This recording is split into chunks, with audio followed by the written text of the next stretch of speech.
जिसकी एनर्जी, दो energy level हैं जिसका E1 और E2 एनर्जी है, तो number of atoms in energy level 1 is equal to e to the power minus E1 by kT और N2 is equal to e to the power minus E2 by kT। तो अगर हम ये देखें कि इन दोनों में रिलेटिव पॉपुलेशन क्या होगा, अगर हम पॉपुलेशन का रेशियो निकालें E2 versus E1, then N2 by N1 is equal to e to the power minus E2 minus E1 divided by kT और e to the power minus delta E by delta T which is change in energy। मतलब अगर दो energy level है हमारे पास E1 by E2, तो इन दोनों के बीच का जो एनर्जी डिफरेंस है वो हमें रेशियो देगा। तो इस फॉर्मूले से हमने क्या कंक्लूड किया, इस फॉर्मूले से हमने ये कंक्लूड किया कि पॉपुलेशन लेवल जो है वो डिक्रीज होगा विथ इंक्रीजिंग एनर्जी। जैसे जैसे एनर्जी इंक्रीज होगा वैसे वैसे हमारा नंबर ऑफ एटम्स जो होंगे एनर्जी लेवल पे डिक्रीज करते हुए जाएंगे, ठीक है। और पॉपुलेशन लेवल जो है वो किस पे डिपेंड करता है, एक energy difference that is delta E और दूसरे टेम्परेचर दैट इज T। बाकी K इज बोल्ट्जमैन कांस्टेंट, आप सबको पता है। तो अगर मैं डायग्राम से इसको डिनोट करूं, अगर मैं आपको डायग्राम से समझाऊं, तो अगर ये हमारा एनर्जी लेवल है और ये हमारा नंबर ऑफ एटम्स है, तो इफ अगर ग्राउंड स्टेट एनर्जी लेवल पे नंबर ऑफ एटम यहाँ तक आते हैं तो E1 पे थोड़ा कम हो जाएगा, E2 पे और कम हो जाएगा, E3 पे और कम हो जाएगा और ऐसे करके ये डिक्रीजिंग ऑर्डर पे हमारा ऐसे करके जाएगा, ठीक है ना। अब लाइट रेज जो हमें मिलता है, लाइट जो हमें सोर्सेज से मिलते हैं, एक तो कन्वेंशनल सोर्स होता है हमारा, वो उससे हमें लाइट कैसे मिलता है, उससे हमें लाइट मिलता है स्पॉन्टेनियस एमिशन। जो प्रोसेस है, जिस प्रोसेस से हमें कन्वेंशनल सोर्सेज से लाइट हमें मिलता है वो स्पॉन्टेनियस एमिशन की वजह से मिलता है। स्पॉन्टेनियस एमिशन में क्या होता है कि कोई भी अगर जैसे मैंने आपको बताया कि एटम एक्साइटेड स्टेट पे भी जाता है, ज़रूरी नहीं है कि सारे एटम हमारे ग्राउंड स्टेट पे ही रहे या लोअर एनर्जी स्टेट में ही रहे। तो जब कोई एटम यहाँ पर है, आप डायग्राम से समझिए, जब कोई एटम है जो एनर्जी लेवल E2 पे है और उसके बाद बट कोई भी एटम एक्साइटेड स्टेट लेवल पे जो उसका लिमिटेड टाइम होता है, जो लोएस्ट टाइम होता है, वो 10⁻⁸ सेकेंड के लिए ही रह पाता है। तो जब वो 10 क्योंकि वो एक्साइटेड एटम, और एक्साइटेड एटम कभी ना कभी डीएक्साइट होगा, तो जब उसने अपना 10⁻⁸ सेकेंड के लिए वो एक्साइटेड लेवल पे रहा, और जैसे ही 10⁻⁸ सेकेंड गुजरा, वैसे ही क्या होगा कि ये जो एटम है वो ग्राउंड स्टेट लेवल पे जंप करेगा, और जंप करते ही ये एक एनर्जी एमिट करेगा विच इज hν, और ये जो एनर्जी वो रेडिएट करेगा वो लाइट के फॉर्म में रेडिएट करेगा। इसी को हम स्पॉन्टेनियस एमिशन कहते हैं। ये कन्वेंशनल सोर्स होते हैं, ये नेचुरली होता है, जैसे बल्ब हो गया, टॉर्च हो गया, लाइट हो गया। तो जो स्पॉन्टेनियस एमिशन होता है, आप ये सोचो कि यहाँ पे सिर्फ एक एटम की बात करी गई। अब यहाँ पे अगर बहुत सारे एटम्स होते तो वो सारे डीएक्साइटेड होते। एक साथ डीएक्साइटेड होने के बाद ये हर डिफरेंट डायरेक्शन में अपनी लाइट को इंसिडेंट करते, अपनी एनर्जी को यहाँ से रेडिएट करते और डिफरेंट डायरेक्शन में रेडिएट करते। इसीलिए जो स्पॉन्टेनियस एमिशन होता है वो डायरेक्शनल नहीं होता और वो इनकोहेरेंट होता है। बेसिकली वो दो लाइट जो अलग अलग एटम से दो लाइट निकलते हैं, उनके बीच का फेज डिफरेंस कभी भी कांस्टेंट नहीं होता है और वो इनकोहेरेंट होता है। नाउ अब हम आते हैं स्टिमुलेटेड एब्जॉर्प्शन और स्टिमुलेटेड एमिशन पे। पहले हम स्टिमुलेटेड एब्जॉर्प्शन देखते हैं। स्टिमुलेटेड का मतलब होता है फोर्सफुली किया गया, जिसको हम फोर्सफुली कर रहे हैं, जिसको हम करवा रहे हैं अपने तरीके से, अपना कोई फोर्स यूज करके, कुछ भी करके हम जिसको करवाते हैं। तो फॉर एग्जाम्पल कोई एक एटम है जो energy state, lower energy state पे है, और हमने क्या किया, उसको कुछ एनर्जी प्रोवाइड कर दिया। जैसे ही हमने इसको hν का, इन दोनों का डिफरेंस अगर हम मान लें कि hν था और हमने उसको एक एनर्जी प्रोवाइड कर दिया hν, तो जैसे ही वो एनर्जी अपने अंदर एब्जॉर्ब करेगा वो एक्साइटेड होगा, और एक्साइटेड होने के साथ ही वो एनर्जी लेवल 2 पे जंप कर जाएगा। एनर्जी लेवल 2, तो ये नेचुरली नहीं हुआ, ये ऑटोमेटिक अपने आप ही एनर्जी गेन नहीं किया। हमने क्या किया, हमने अलग से उसको एक एनर्जी प्रोवाइड करवाया, और उसी एनर्जी की वजह से वो हायर एक्साइटेड स्टेट पे कूद के चला गया। उसने उतनी एनर्जी गेन करी, और गेन करने के बाद वो एनर्जी स्टेट पे E2 पे जंप कर गया। इसको कहते हैं स्टिमुलेटेड एब्जॉर्प्शन। ये इन्होंने यहाँ पे एनर्जी एब्जॉर्ब किया क्योंकि हम लोगों ने फोर्सफुली इसको एब्जॉर्ब करवाया और ये एक्साइटेड स्टेट पे चला गया। इसको हम कहते हैं स्टिमुलेटेड एब्जॉर्प्शन। ना स्टिमुलेटेड एमिशन, जैसे हम फोर्सफुली एब्जॉर्प्शन करवा रहे हैं उसी तरह हम एमिशन भी करवाते हैं। यही थियरी आइंस्टीन ने 1917 में हमें दिया था। तो स्टिमुलेटेड एमिशन में सबसे पहले क्या होता है कि first ground state and second is your excited state. तो पहले यहाँ पे एक्साइटेड स्टेट पे एक एटम है जो कि रेस्ट कर रहा है। अब मैंने क्या किया, एक फोटोन के इन्फ्लुएंस में इस एटम को लाए। मतलब एक फोटोन, मैंने एक एनर्जी कोशिश, इस एलिमेंट को एक एनर्जी प्रोवाइड करा जो कि hν था। इसके इन्फ्लुएंस में ये एटम क्या होगा, ये एटम में भी स्पॉन्टेनियस एमिशन करने के लिए इस एटम में अभी टाइम था, बट चूंकि इसके इन्फ्लुएंस में आके ये एटम एक्साइटेड स्टेट से उसी वक्त ग्राउंड स्टेट पे जंप करता है, और जैसे कि स्पॉन्टेनियस एमिशन में होता है वैसे ही वो सेम इस फोटोन के ही सेम एनर्जी का एक फोटोन और रिलीज करता है, और इन दोनों का एनर्जी और फेज डिफरेंस सेम होता है। मीन्स यहाँ मैंने इस फोटोन के इन्फ्लुएंस में ये atom same frequency, same energy का एक फोटोन और रिलीज करते हुए ग्राउंड स्टेट में आ जाता है, और यहाँ पे हमें ऑलरेडी हमने एक फोटोन दिया था और हमें यहाँ पे 2 फोटोन मिल रहे हैं। इसीलिए ये कहा जाता है कि ये एम्प्लीफाइड है, मतलब बढ़ा के एम्प्लीफाइड होता है। और कोहेरेंट इसलिए बिकॉज इन दोनों का डायरेक्शन भी सेम होता है, ये एनर्जी, इनकी फ्रिक्वेंसी भी सेम होती है, क्योंकि ये एटम जो है वो इसी फ्रिक्वेंसी के रेडिएशन को प्रोड्यूस करता है। प्लस इन दोनों का जो फेज डिफरेंस है, अगर आप देखोगे इन दोनों का जो फेज डिफरेंस है वो भी कांस्टेंट होता है या ज़ीरो होता है। इसलिए ये माना जाता है कि जो स्टिमुलेटेड एमिशन से हमारा स्टिमुलेटेड एमिशन से जो हमारा रेडिएशन प्रोड्यूस होता है, एक तो वो एम्पलीफाइड होता है एज वेल एज वो कोहेरेंट होता है। नेक्स्ट जो हमारा टॉपिक है वो आइंस्टीन कोफिशिएंट। आइंस्टीन कोफिशिएंट 1917 में जब आइंस्टीन ने स्टिमुलेटेड एमिशंस की थ्योरी दी थी, तो उन्होंने आइंस्टीन कोफिशिएंट उसी टाइम डिफाइन किया था।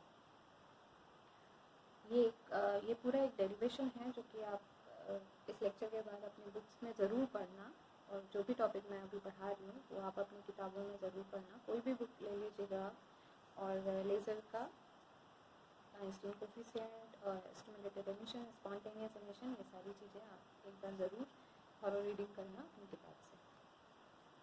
आइंस्टीन ने सबसे पहले जब 1917 में अपनी थ्योरी ली थी, तो उन्होंने सबसे पहले आइंस्टीन कोफिशिएंट को डिफाइन किया था। बेसिकली उन्होंने कंसीडर किया था कि बहुत एक असेंबली ऑफ एटम्स को कंसीडर किया था जो कि थर्मल इक्विलिब्रियम में है, और उन्होंने दो एनर्जी स्टेट डिफाइन किया, 1 and 2। तो उन्होंने ये कंसीडर किया कि एनर्जी स्टेट 1 में number of atom is n1 and energy is E1, और एनर्जी स्टेट 2 में नंबर ऑफ एटम जो एनर्जी स्टेट 2 में प्रेजेंट है वो n2 है, और उसका एनर्जी जो है वो E2। ना उन्होंने कंसीडर किया कि इतना होने के बाद क्या हुआ कि एक जो एटम जो है वो उन्होंने क्या किया, वो एब्जॉर्ब किया रेडिएशन और एक्साइटेड हो गए। एनर्जी स्टेट में जो एटम्स थे नंबर 1 में, वो एब्जॉर्ब करके कुछ रेडिएशन एब्जॉर्ब करके वो एक्साइटेड स्टेट में चले गए, which is energy state 2।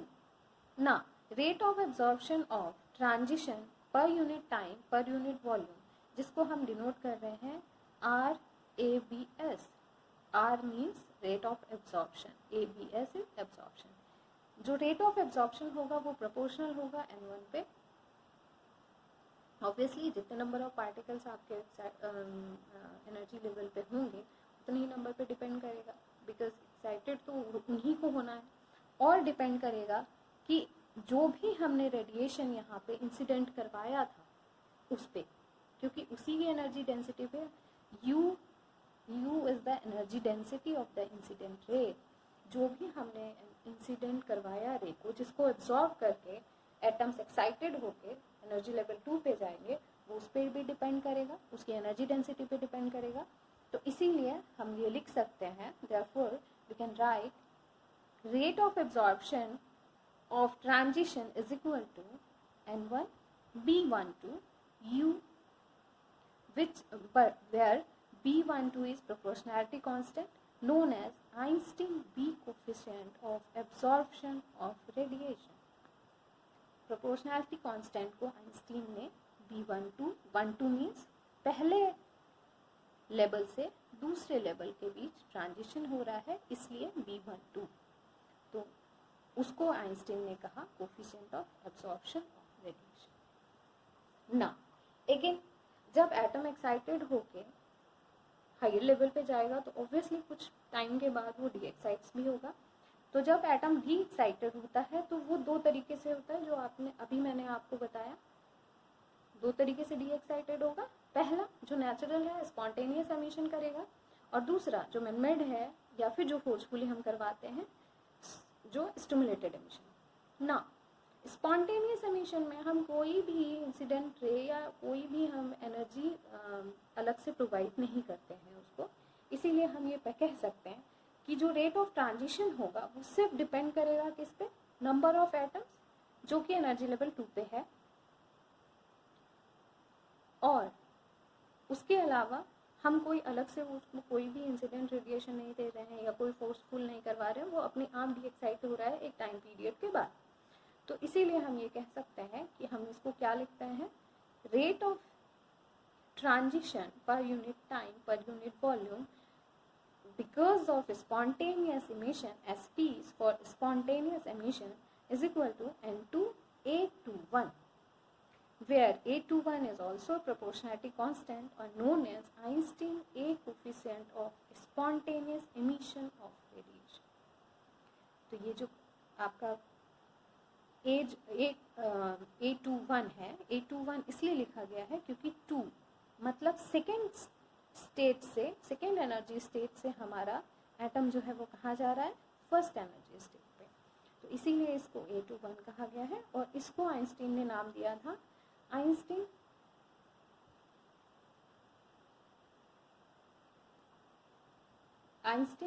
A coefficient of spontaneous emission of radiation.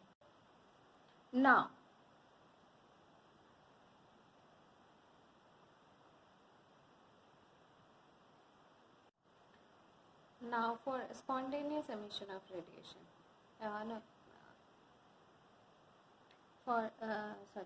now for stimulated emission of radiation.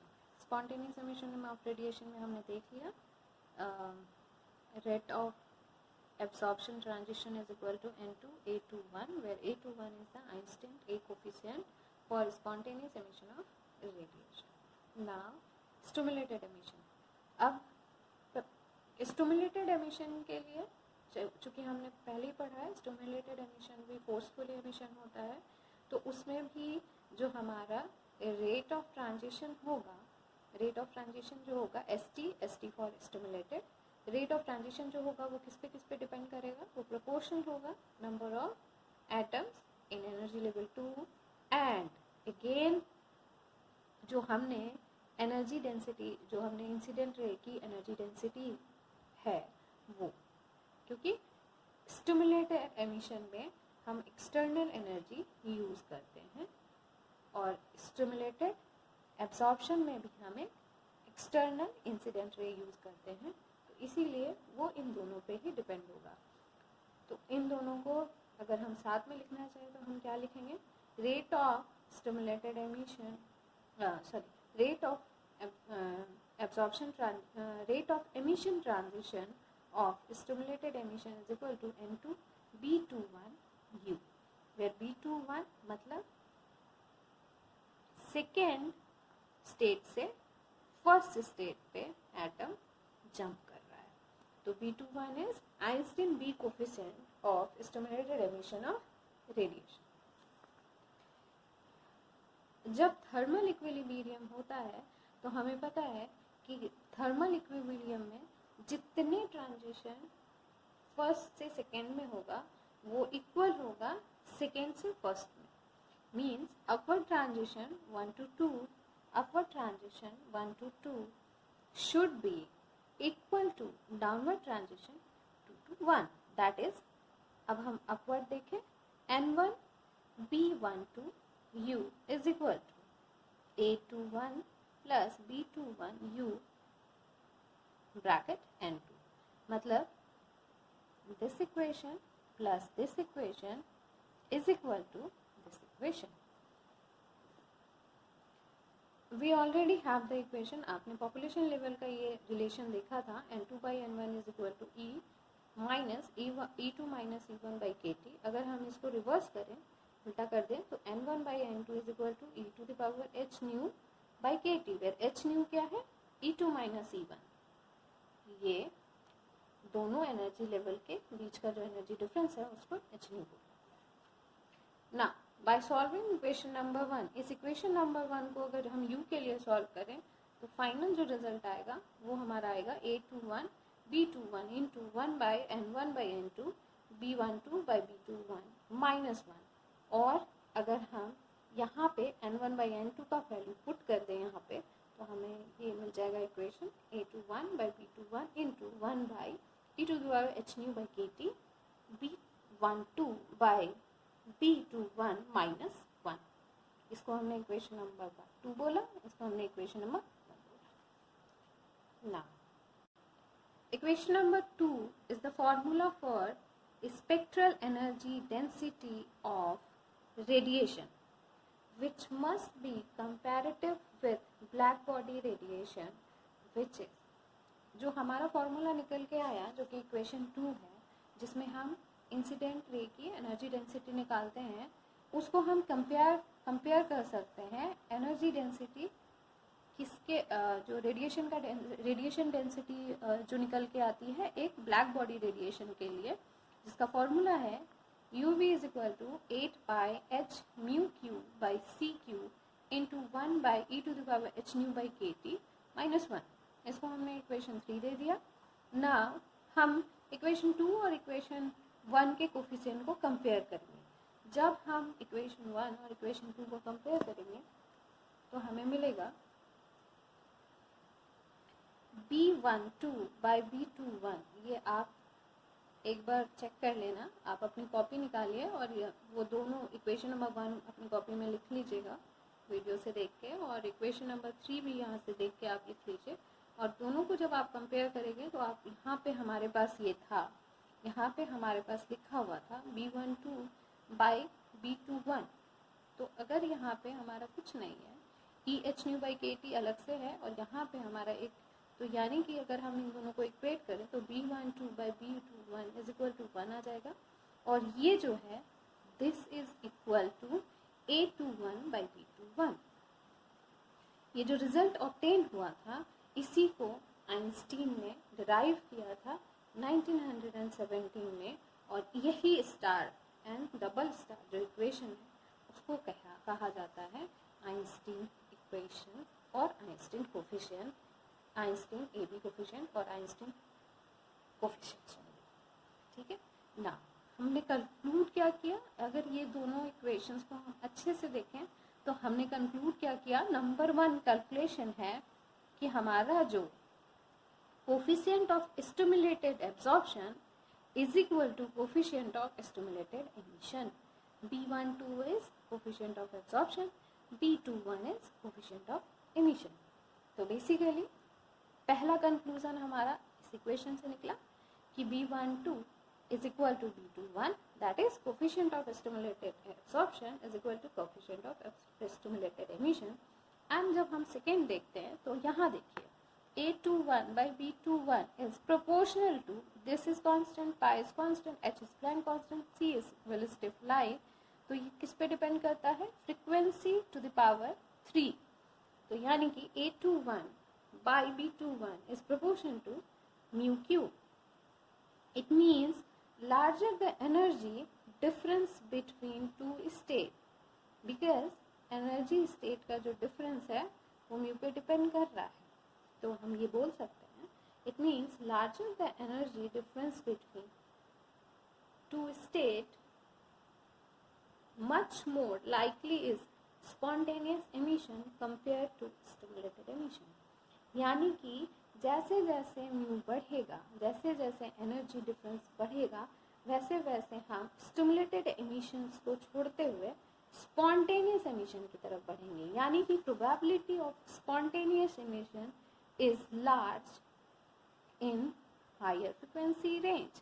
यानी कि अगर हम इसको दूसरे वर्ड में बोले तो हम ये कह सकते हैं कि जो लेज़र एक्शन है वो हायर फ्रिक्वेंसी रेंज के लिए पॉसिबल नहीं है, या बहुत मुश्किल है कि हमें हायर फ्रिक्वेंसी रेंज के लिए हमें लेज़र एक्शन मिल सके.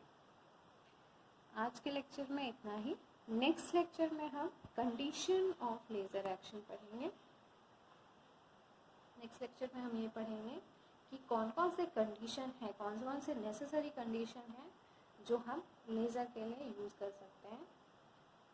आप लोगों से लास्ट में इतना ही कहूँगी कि एक बार बुक में आप ज़रूर इस चीज़ को पढ़िए, लेज़र के चैप्टर को एक बार खोलिए और जितने भी टॉपिक्स मैंने अभी आपको इंट्रोडक्शन दिया है, जो भी इंट्रोड्यूस किया है, उसको अच्छे से पढ़िए और जो भी प्रॉब्लम हो आप मेरे से उसको पूछ सकते हो. Okay, thank you, all the best.